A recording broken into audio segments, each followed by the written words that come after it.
오늘 아침 굿모닝 시카고.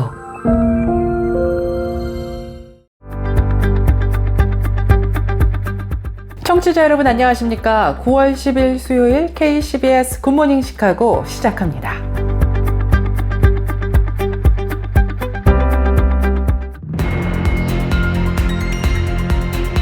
오늘의 주요 뉴스입니다. 최근 조지아주 현대차고로 LG 에너지솔루션 배터리 공장 건설 현장에서 한국인 노동자 300여 명이 이민당국에 구금된 사건이 발생한 것과 관련해 AP통신은 구금된 한국인 노동자들의 변호사와 여러 전문가들의 입장을 보도해 눈길을 모으고 있습니다. 미국에서 팁 소득에 대한 세금 면제 혜택인 노텍스 온 팁스 제도가 올해부터 4년간 시행됩니다. 이 제도는 트럼프 공화당이 확정한 BBB법에 따른 것으로 68개 직종에 종사하는 최소 250만 명에서 최대 520만 명의 근로자가 혜택을 받을 것으로 예상됩니다. 미국에서 대졸학위가 없어도 10만 달러 이상의 고연봉을 받는 근로자가 600만 명에 달하는 것으로 조사됐습니다. 최근 CBS 언론 보도에 따르면 대졸 초년생의 높은 실업률과 AI 기술 발전으로 인한 취업난 속에서 이 같은 점은 주목할 만하다고 밝혔습니다. 캘리포니아주가 온라인 펫 딜러와 브로커를 통한 강아지 판매를 금지하는 법안을 통과시켰습니다. 이로써 캘리포니아에서는 상업적 번식견 판매를 금지한 기존 법안의 허점을 보완하게 됐습니다. 연방재무부가 오는 9월 30일부터 사회보장연금, 재향군인연금, 세금 환급 등 대부분의 연방 혜택을 종이 수표로 지급하지 않고 디지털 방식으로만 지급한다고 밝혔습니다. 예루살렘에서 버스에 총격 테러가 발생해 4명이 사망하고 11명이 부상당하는 사건이 발생했습니다. 현지 경찰과 응급구조기관 등에 따르면 예루살렘 동북부 라모트 교차로 부근에서 괴한 최소 2명이 61번 버스에 타고 있는 시민들을 향해 총격을 가했습니다. 미국 내 상당수의 기독교인이 죄에 관한 기독교 핵심 교리를 거부하고 있다는 새 연구 보고서가 발표됐습니다. 한 복음주의 연구자는 이에 대해 교회가 죄를 가르치지 않은 데서 비롯된 치명적인 타격이라고 지적했습니다. 지난 8월 27일 미네소타주 미니애폴리스의 한 카톨릭 학교에서 발생한 총격 사건으로 12세 소녀 소피아 포르차스가 머리에 총상을 입고 현재 위독한 상태로 나타났습니다. 첫 소식입니다. 최근 조지아주 현대차고로 LG 에너지솔루션 배터리 공장 건설 현장에서 한국인 노동자 300여 명이 이민당국에 구금된 사건이 발생한 것과 관련해 AP통신은 구금된 한국인 노동자들의 변호사와 여러 전문가들의 입장을 보도해 눈길을 모으고 있습니다. 먼저 전문 기술 인력 구금 관련 내용입니다. 구금된 한국인들은 전기 배터리 공장 가동을 위해 필요한 고도로 전문화된 엔지니어와 장비 설치 담당자들인 것으로 알려졌습니다. 구금자들을 대리하는 이민 변호사 찰스 쿡은 이들이 B1 비즈니스 방문 비자가 허용하는 범위 내에서 일을 했다고 주장했습니다. B1 비자는 회의, 협상, 투자 탐색 등 비즈니스 목적의 단기 체류를 허용하며 계약서에 명시된 경우 장비 설치도 가능합니다. 그는 한국인 노동자들이 몇 주만 머무를 계획이었고 대부분이 엔지니어 또는 사후 서비스 및 설치 작업을 담당했다고 밝혔습니다. 또 쿡 변호사는 공장에 사용되는 기계가 미국 내에서 제조되지 않아 외국 인력을 불러와야 했다고 설명했습니다. 또한 이러한 기술을 미국 내 인력이 습득하려면 3년에서 5년이 걸린다고도 덧붙였습니다. 업계 관행의 입장도 밝혔습니다. 리쇼링 인스티튜트의 로즈메리 코에츠 소장은 외국 기업이 미국에 공장을 지을 때 자국 인력을 파견해서 초기 설치를 진행한다고 밝혔습니다. 이후 미국인을 훈련시키는 방식은 드문 일이 아니라고 언급했습니다. 과거 1980년대 일본, 1990년대 독일 자동차 회사들도 동일한 방식을 사용했다는 입장을 전했습니다. 한인사회와 이민자 권익 옹호자들은 구금된 한국인들의 석방을 요구하며 이들이 배터리 공장 가동에 필요한 특수기술을 가진 인력이라고 강조했습니다.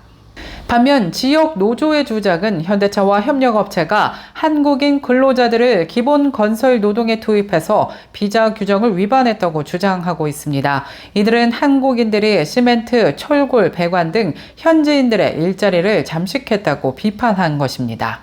한편 이번 미국 이민당국의 단속은 국토안보부의 대규모 추방 정책 중 가장 큰 규모의 직장 단속으로 한인 사회에 큰 충격을 주고 있습니다. 특히 이번 사건이 한미 경제 협력의 상징인 조지아주에서 발생했다는 점이 충격을 더욱 키우고 있습니다. 미국에서 팁 소득에 대한 세금 면제 혜택인 노텍스 온 팁스 제도가 올해부터 4년간 시행됩니다. 이 제도는 트럼프 공화당이 확정한 BBB법에 따른 것으로 68개 직종에 종사하는 최소 250만 명에서 최대 520만 명의 근로자가 혜택을 받을 것으로 예상됩니다.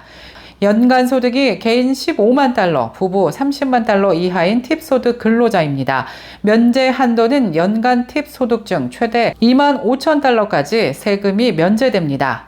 혜택 직종으로는 웨이터와 웨이트레스, 요리사, 바텐더, 호텔 종사자 등 식당 및 숙박업 종사자를 비롯해서 전기 기술자, 배관공, 청소원 등 홈 서비스 직종, 그리고 베이비시터, 개인교사 등 퍼스널 서비스 직종이 포함됩니다. 또한 카지노 종사자, 가수, 댄서, 음악가 등 엔터테인먼트 분야 종사자들도 혜택을 받습니다. 신청 방법은 팁 소득에 대한 세금 면제는 매년 소득세 신고 시 신청을 할 수 있습니다. 이번 제도로 인해 팁 소득 근로자들은 연 평균 약 1,700달러의 소득 증가 효과를 볼 것으로 예상되고 있습니다. 미국에서 대졸 학위가 없어도 10만 달러 이상의 고연봉을 받는 근로자가 600만 명에 달하는 것으로 조사됐습니다. 최근 CBS 언론 보도에 따르면 대졸 초년생의 높은 실업률과 AI 기술 발전으로 인한 취업난 속에서 이 같은 점은 주목할 만하다고 밝혔습니다. 고연봉 비결은 이들 고연봉 근로자 중 60%는 최고 경영자로 취업보다는 소규모 사업체를 창업하여 성공한 경우가 많다는 것을 시사합니다. 나머지 40%는 20개 이상의 다양한 직종에 종사하고 있는 것으로 나타났습니다. 학력이나 학위보다는 전문 기술과 실력으로 인정받는 직종에서 높은 연봉을 받는 경우가 많은 것으로 조사되는데요. 주목할 만한 직종은 소프트웨어 개발자, 학위보다는 창의성과 전문 분야 코스 이수 경험을 더 중요하게 평가합니다. 정보 보안 분석가 역시 컴퓨터 분야 중에서도 희소성이 높은 직종으로 학위가 없어도 고연봉을 받을 수 있는 것으로 조사됐습니다. 또 항공 및 교통 전문 관련 분야입니다. 항공기 조종사나 관제사, 트럭 운전사 등이 이에 포함됩니다. 엘리베이터 설치 및 수리공, 정유 및 시추 엔지니어, 전기선 설치 및 수리공, 발전소 운영원 등 전문 기술을 필요로 하는 직종도 여기에 해당되는데요. 이러한 현상은 학력보다는 기술력과 전문성이 성공적인 경력과 고소득을 보장하는 중요한 요소가 되고 있음을 보여주고 있습니다. 캘리포니아주가 온라인 펫 딜러와 브로커를 통한 강아지 판매를 금지하는 법안을 통과시켰습니다. 이로써 캘리포니아에서는 상업적 번식견 판매를 금지한 기존 법안의 허점을 보완하게 되었습니다. 온라인 펫 마켓플레이스와 브로커가 강아지를 판매하는 것이 앞으로 금지되는데요. 2019년 펫샵에서의 상업적 번식견 판매를 금지한 이후 코로나19 팬데믹 기간 동안 급증한 온라인 판매의 규제 공백을 메우기 위함입니다. 1살 미만의 강아지, 고양이, 토끼가 적용이 되며 경찰견, 서비스 동물, 보호소, 구조단체 등은 예외로 인정됩니다. 법안 발의자인 마크 버먼주 하원 의원은 일부 판매업자들이 소규모 로컬 브리더라고 속여 타주에서 대량 생산된 강아지들을 판매하는 실태를 지적하면서 이번 법안이 소비자를 보호할 것이라고 밝혔습니다. 현재 법안은 유섬 주지사의 서명만을 남겨두고 있습니다. 그러나 온라인 판매업체 퍼피스팟은 이 법안이 책임 있는 업체를 처벌하고 불법적인 판매를 막는 데는 효과가 없을 것이라고 반대하는 입장을 나타냈습니다. 반대로 찬성 의견을 보인 동물보호단체들은 이번 법안이 통과되면 캘리포니아의 동물복지 수준이 더욱 향상될 것이라고 환영하는 입장을 보였습니다. 연방재무부가 오는 9월 30일부터 사회보장연금, 재향, 군인연금, 세금 환급 등 대부분의 연방 혜택을 종이 수표로 지급하지 않고 디지털 방식으로만 지급한다고 밝혔습니다. 이에 따라 수혜자들은 은행 계좌로의 직접 입금과 디지털 지갑, 혹은 정부 발급 선불 직불카드를 통해 혜택을 받게 됩니다. 이 같은 조치는 지난 3월 트럼프 대통령이 서명한 행정명령에 따른 것으로 연방정부의 모든 지급에서 종이수표 발급을 중단하라고 명시한 것에서부터 시작됐으며 다만 금융서비스 접근이 불가능한 일부 국민은 예외로 인정됩니다.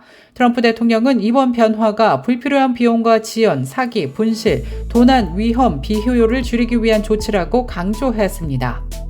계속해서 교계 소식이 이어집니다. 예루살렘에서 버스에 총격 테러가 발생해 4명이 사망하고 11명이 부상당하는 사건이 발생했습니다. 현지 경찰과 응급구조기관 등에 따르면 예루살렘 동북부 라모트 교차로 부근에서 괴한 최소 2명이 61번 버스에 타고 있는 시민들을 향해 총격을 가했습니다. 이 일로 4명이 사망했고 11명이 부상당했습니다. 부상자 가운데 4명은 중상인 것으로 조사됐습니다. 경찰은 총격 용의자 2명이 무력화됐다고 밝혔지만 사실 여부 등 구체적인 상황은 알려지지 않았습니다. 현장 사진을 보면 이들이 범행에 사용한 무기는 카를로라는 명칭으로 알려진 스웨덴제 칼구스타프 기관총과 유사한 형태로 알려졌습니다. 이 기종은 요르단강 서안에서 팔레스타인 무장단체가 쓰던 것으로 알려졌습니다. 미국 내 상당수의 기독교인이 죄에 관한 기독교 핵심 교리를 거부하고 있다는 새 연구 보고서가 발표됐습니다. 한 복음주의 연구자는 이에 대해 교회가 죄를 가르치지 않은 데서 비롯된 치명적인 타격이라고 지적했습니다. 크리스천 포스트에 따르면 최근 애리조나 기독교대학교 문화연구센터는 지난 5월 미국 성인 2,000명을 대상으로 실시한 설문조사를 바탕으로 2025년 미국 세계관 조사의 8번째 보고서를 공개했습니다. 보고서는 미국인의 84%가 죄는 존재하며 실제적이다라는 진술에 동의했지만 자신이 죄인임을 인정하는 사람의 비율은 크게 낮아졌다며 거듭난 그리스도인의 74%가 자신을 죄인으로 인정했고 자칭 그리스도인은 60%, 카톨릭은 50%에 그쳤습니다. 비그리스도인 가운데에서는 36%만이 자신을 죄인이라고 응답했습니다. 모든 사람이 죄를 지었다는 진술에는 거듭난 기독교인의 85%가 동의했고 이어 자칭 기독교인은 66%, 카톨릭 신자는 57% 순으로 조사됐습니다. 지난 8월 27일 미네소타주 미니애폴리스의 한 카톨릭 학교에서 발생한 총격 사건으로 12세 소녀 소피아 포르차스가 머리에 총상을 입고 현재 위독한 상태로 나타났습니다.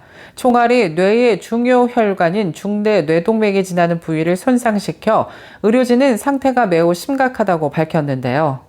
현재 뇌압 관리를 위해 의학적 혼수 상태에 있으며 담당 의사는 생존하더라도 향후 삶을 장담하기 어렵다고 밝혔습니다. 소피아의 아버지 톰 포르차스는 의료진에게 감사를 표하며 딸을 위해 간절한 기도를 부탁했습니다. 그는 딸을 기도하던 중 공격받은 순진한 아이라고 표현하며 가족이 겪은 고통을 전했습니다. 소피아는 사건 발생 이후 10일째 중환자실에서 치료를 받고 있고 현재 많은 사람들의 기도가 필요한 상태로 나타났습니다.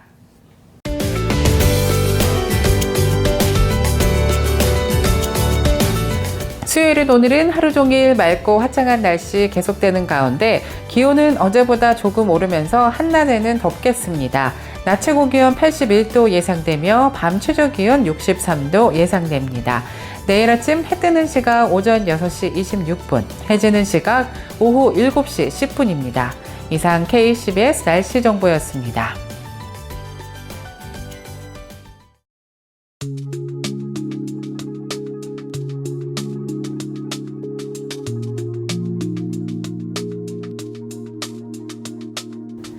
굿모닝 시카고 뉴스를 마치겠습니다. 지금까지 진행의 아나운서 유정임이었고요. 저는 내일 이 시간에 더욱더 풍성하고 알찬 소식으로 다시 찾아뵙겠습니다. 굿모닝 시카고 뉴스를 청취해 주신 모든 여러분 고맙습니다. 굿모닝 시카고 뉴스는 삶을 마무리하는 순간을 여러분과 함께합니다. 가장 저렴한 비용과 신뢰를 바탕으로 정성을 다하는 줄리심 장의사, 최신 학문과 기술 연마를 통해 최상의 치료로 보답하는 김강수 치과, 모든 보험을 원스톱으로 해결해드립니다. 한인사회를 위한 박상화 종합보험, 최고의 상품으로 소비자의 행복을 책임지는 영신건강 제공으로 함께합니다.